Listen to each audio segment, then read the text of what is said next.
Good morning everyone, welcome to my YouTube channel. आज का हमारा टॉपिक है मृदा, चट्टानें और खनिज। कल की क्लास में हमने फॉरेस्ट के बारे में, जंगल के बारे में पढ़ा था। भूमि, सूर्या और अज्जी जंगल से घर वापस आते हैं। अब भूमि, सूर्या और अज्जी जंगल से वापस आ गए हैं घर पे।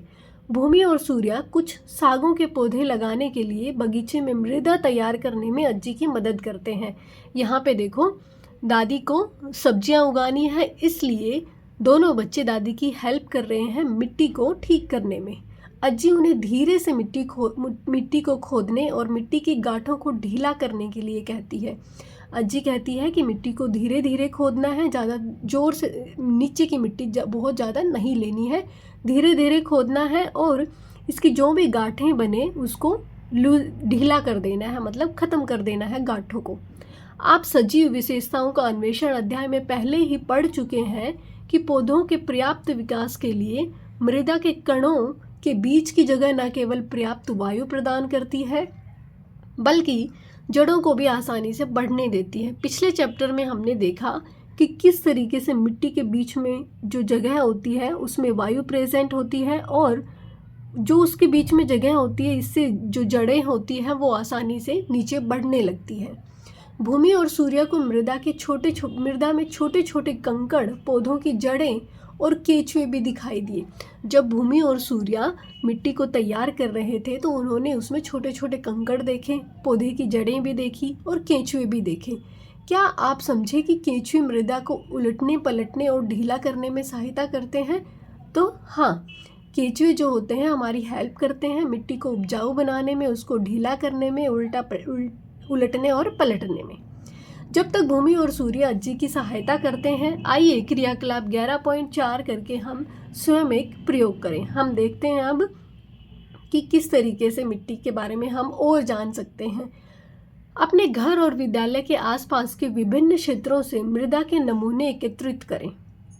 आपको क्या करना है? मिट्टी इकट्ठा करनी है अपने आसपास के क्षेत्रों से, आपके घर के आसपास से, आप जहाँ स्कूल जाते हैं उसके आसपास से। अनुमान लगाइए कि विभिन्न मृदाओं में क्या क्या हो सकता है। अलग अलग मिट्टी में क्या क्या हो सकता है ये आपको पहले अनुमान लगाना है। मृदा के प्रत्येक नमूने का ध्यानपूर्वक अवलोकन करें और उसका रंग लिखें। फिर उसका अवलोकन करना है, उसका कलर कैसा है ये लिखना है। अब एक सावधानी है यहाँ पे, विभिन्न स्थानों की मृदा को छूने के उपरांत अपने हाथों को अच्छी तरह से धोना याद रखें। जब आप किसी भी बाहरी चीज़ को ऐसे छूते हैं तो ध्यान रखें कि आपको अपने हाथों को अच्छी तरीके से धोना है। कभी कभी जिस मृदा में कचरा होता है उसमें ऐसे कीटाणु होते हैं जो हमारे लिए हानिकारक हो सकते हैं, इसलिए अपने हाथों को अच्छे से धोना है। मृदा के प्रत्येक नमूने को स्पर्श कर उसकी बनावट को महसूस करें।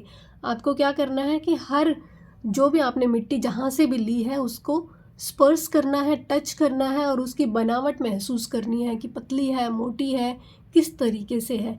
मृदा के नमूनों का अपनी नग्न आँखों से अवलोकन करें। नग्न आँखों से मतलब जैसी आपकी आँखें फिलहाल है वैसे ही देखना है।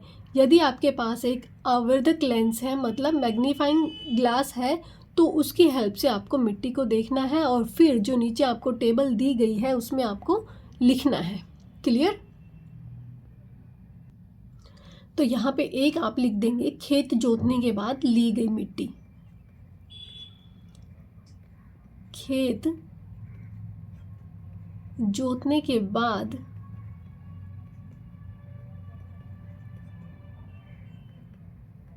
ली गई मिट्टी।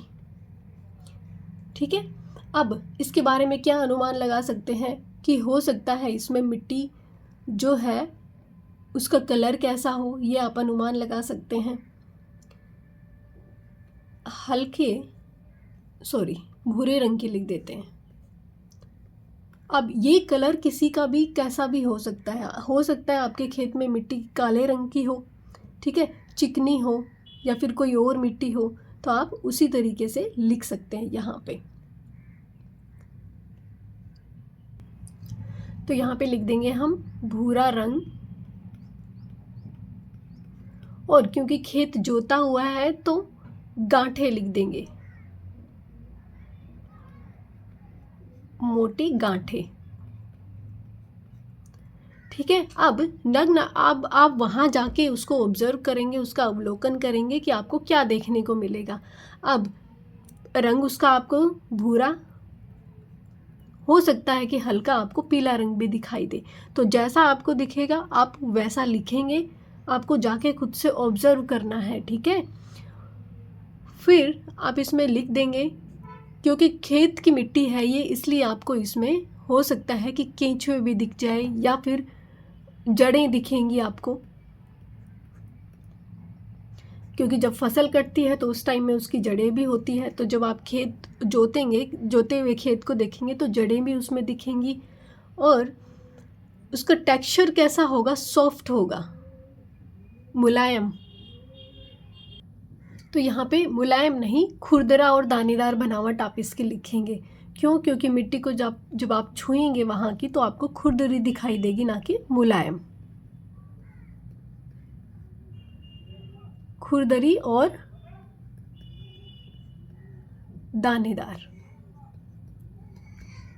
ठीक है। अब जब आप इसको मैग्नीफाइंग लेंस की हेल्प से देखेंगे तो आपको यहाँ पे कुछ कीट पतंगे भी दिखाई देंगे, छोटे छोटे माइक्रो ऑर्गेनिजम्स आपको दिखेंगे, ठीक है। तो जब आप उसको इसकी हेल्प से देखेंगे, मैग्नीफाइंग लेंस की हेल्प से, तो आपको मिट्टी की बनावट भी दिखेगी कि मोटे हैं, पतले हैं, किस टाइप के हैं। उसके बाद में आप गार्डन से ले लें सॉयल, तो लिख देना बगीचे से ली गई मिट्टी। तो जो आप बगीचे से मिट्टी लेंगे वो कैसी मिट्टी आपको दिखेगी, उसका जो अनुमान लगा सकते हैं आप, तो वो होती है काली मिट्टी, उसमें खाद होगा, ठीक है। इस टाइप आपको जो भी अनुमान लगे, कि जो भी आप सोच रहे हैं उसके बारे में आप लिख देना। अब जब आप उसको ऑब्जर्व करोगे, अपनी आँखों से उसको देखोगे, तब आपको वो कैसी दिखती है वो आपको यहाँ पे लिखना है। अब क्योंकि गार्डन की सॉइल यहाँ पे आप देखोगे कि दादी बच्चों के साथ मिलके कर रही है, तो आपको छोटे छोटे कंकड़ उसमें दिखेंगे, पौधे की जड़ें दिखेंगी, केंचुआ दिखेगा। तो आप यहाँ पे ये लिख सकते हैं, छोटे छोटे कंकड़, छोटे छोटे कंकड़, पौधे की जड़ें,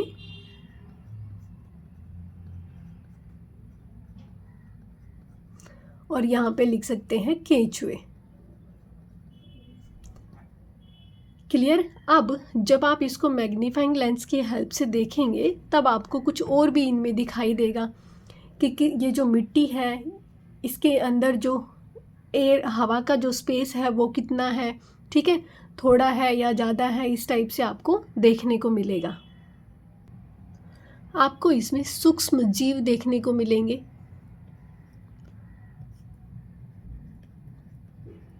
ठीक है। मिट्टी के बीच में जो भी केंचुए तो आपको वैसे ही दिख जाएंगे, उसकी जो उर्वरता को दिखाते हैं क्या, केंचुए। और आप इसमें देख सकते हैं कोई फंगस लगा हो, जैसे कवक लगी हो कुछ, वो भी आपको देखने को मिल जाएगी। यहाँ पे बैक्टीरिया आपको देखने को मिल जाएंगे मैग्नीफाइंग लेंस की हेल्प से। क्लियर? तो और आपके आसपास की मिट्टी के बारे में आप जैसा आपको ऑब्जर्व करें, जैसा अनुमान लगाएं, आप उसमें लिख सकते हैं। इसमें नमूनों के बारे में लगाए गए अनुमान और निकट से किए गए अवलोकन में क्या अंतर दिखाई देगा आपको? तो बिल्कुल आपको दिखाई देगा। क्या पता आपने अनुमान गलत लगाया हो और देखने के बाद आपको कुछ अलग दिखा हो। क्लियर? तो इन दोनों में आपको अंतर मिलेगा। क्या आपको विभिन्न स्थानों से लिए गए मृदा के नमूनों में कोई अंतर दिखाई दिया? हो सकता है कि कलर सेम हो सकता है, लेकिन उसमें जो भी मिनरल्स, जो चीज़ें होंगी वो ज़रूर आपको डिफरेंट दिखाई दी होंगी, ठीक है। तो यहाँ पे भी आंसर आप लिख सकते हैं हाँ, अलग अलग जगह से ली गई मिट्टी का कलर सेम हो सकता है, लेकिन उसके अंदर जो मिनरल्स हैं, जो माइक्रो ऑर्गेनिजम्स हैं, ये सब आपको अलग दिखाई दे सकते हैं। क्या नग्न आँखों से और आवर्धक लेंस से किए गए अवलोकन में आपको अंतर दिखाई दिया? तो बिल्कुल आपको दिखाई देगा। कुछ चीज़ें सेम दिखेंगी, कुछ चीज़ें जो आपको नहीं दिखी वो मैग्नीफाइंग लेंस की हेल्प से आपको दिखाई देगी। मृदा में बहुत सी वस्तुएं होती हैं, जैसे रेत होते हैं, कीड़े होते हैं, कृमि होते हैं। इनमें कई छोटे जीव भी हो सकते हैं जिन्हें हम अपनी नग्न आँखों से नहीं देख सकते।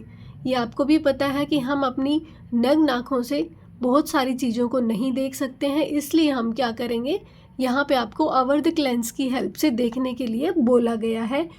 पौधे और जंतु भी विघटन और क्षय के कारण मृदा का हिस्सा बन जाते हैं। जब पौधे या जीव जंतु, जैसे पौधे की जो पत्तियां होती है या फिर पौधा जब मर जाता है तो उसकी जो लकड़ियां जो सूख सूख के क्या बन जाती है, मिट्टी बन जाती है। तो जो पौधे या फिर जो जंतु जिनको हम नहीं देख पाते, जो जंगलों में मर जाते हैं या फिर कहीं और गल सड़ के, वो भी मिट्टी का हिस्सा ही बन जाते हैं। विभिन्न स्थानों से एकत्रित किए गए मृदा के नमूने अलग अलग रंगों के हो सकते हैं क्योंकि उनमें विभिन्न पदार्थ उपस्थित होते हैं। कलर इनका सेम भी हो सकता है लेकिन अलग भी हो सकता है, अलग अलग रंग हो सकता है क्योंकि उसमें जो मिनरल्स प्रेजेंट होते हैं, जो भी पदार्थ मिलते हैं वो अलग अलग होते हैं। या फिर कलर आपको सेम मिल सकता है लेकिन उसमें जो मिनरल्स या जो चीज़ें होंगी वो आपको अलग भी मिल सकती हैं। क्या आपने कभी सोचा है कि मृदा कैसे बनती है, मिट्टी कैसे बनती है? क्या आपने कभी ऐसा सोचा है? मृदा का निर्माण लंबे समय, मतलब कई हजारों वर्षों में सूर्य, जल और सजीव द्वारा चट्टानों के विघटन से होता है। चट्टानों का विघटन मतलब चट्टानों को थोड़ा थोड़ा टूट टूट के चट्टानें, जैसे हम लिविंग बीइंग्स हैं, कुछ ना कुछ ऐसा करें कि चट्टानें टूट गई, फिर सूर्य का प्रकाश और जल उसमें लगे तो धीरे धीरे करके मिट्टी बन जाते हैं।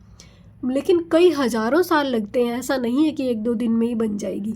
मृदा विभिन्न प्रकार की होती है। कुछ विशेष प्रकार के पौधों को उगाने, मिट्टी बहुत सारी टाइप की होती है, आप अपने आसपास में ही देखेंगे बहुत सारी टाइप की होती है। कुछ जो मिट्टी होती है पौधे उगाने के काम में आती है। कई टाइप की जो मिट्टी होती है वो ईंट बनाने के लिए अच्छी होती है।